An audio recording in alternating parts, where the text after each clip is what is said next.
bí a ṣe lè bọ́ lọ́wọ́ ayé àti ìdààmú wọn, bí a ṣe lè bọ́ lórí àìsàn ọlọ́jọ́ pípẹ́. Ó dédé wá fúnra ẹ̀ ní ayé ló fàìsàn iṣẹ́ èèyàn ni. A kì í rórun sùn, à ń jẹun lójú oorun, à ní ìbálòpọ̀ ojú oorun, à ní àtáàkì lójú oorun, à ń forí kókun aláǹtakùn. Àìsàn yìí àti lòògùn sí kò lọ, ayé ló wà ń bẹ̀. À ń ní ìjákulẹ̀, àbí èpè ń jáyàn, àbí wọ́n ti ṣàgùn síyàn. Nǹkan tí mo fẹ́ sọ yìí lọ ṣe wà á bọ́ nínú ẹ̀. Bó jẹ́ kó dédé ápùn ni, bó jẹ́ páyé ni, wà á bọ́ nínú ẹ̀. Bá mi wá ike kan, má lo ìgò, ìgò máa ń fọ́. Tó bá mi wá ike, bá mi fi akọ òkúta tẹ́lẹ̀ ike yìí.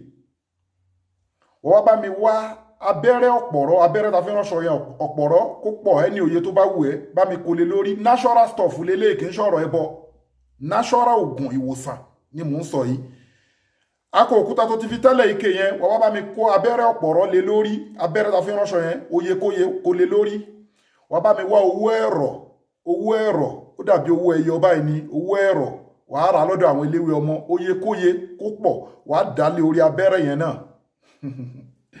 Wàá bá mi wá ọsàn wẹ́wẹ́ tí wọ́n fi omi là rárá. Wàá bá mi dà lé lórí. Ẹ má bá mi ká lọ, farabalẹ̀ o. Tó bá ti dẹ omi ọsàn wẹ́wẹ́ yẹn lé lórí, wàá wá dé pa, wàá gbé síbì kan.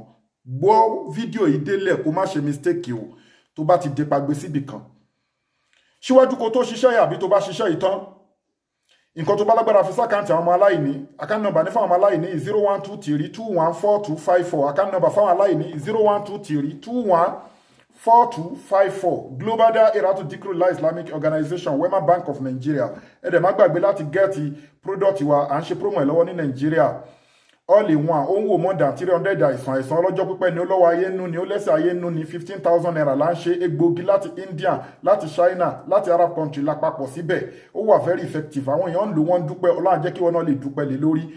Dẹ̀ bá gẹ́ẹ̀tì kódà ẹni tó ń forí kókó aláǹtakùn, ẹni tó ń jẹun lójú oorun, spiritual and natural sickness all in one. Ẹ gẹ́ẹ̀tì transformer 1100 náà fún àwọn ọkùnrin àbí tọkọtìyàwó tí wọ́n ń bẹ lọ́hùn, ọmọ tí wọ́n ń wojú Ọlọ́run. Ẹ fi kojú ẹ lóyún, ẹ dẹ̀ bímọ alálùbáríkà. Ọkùnrin tó nílò sperm count, tó ní ìjákulẹ̀, infertility, weak erection, quick ejaculation. Ẹ gẹ́ẹ̀tì transformer 1100 power. Ó lágbára púpọ̀, 25,000 lòun. Ẹ WhatsApp wa lórí +27 61 295 6389 +27 61 295 6389. Ẹ gẹ́ẹ̀tì àwọn product wa yìí.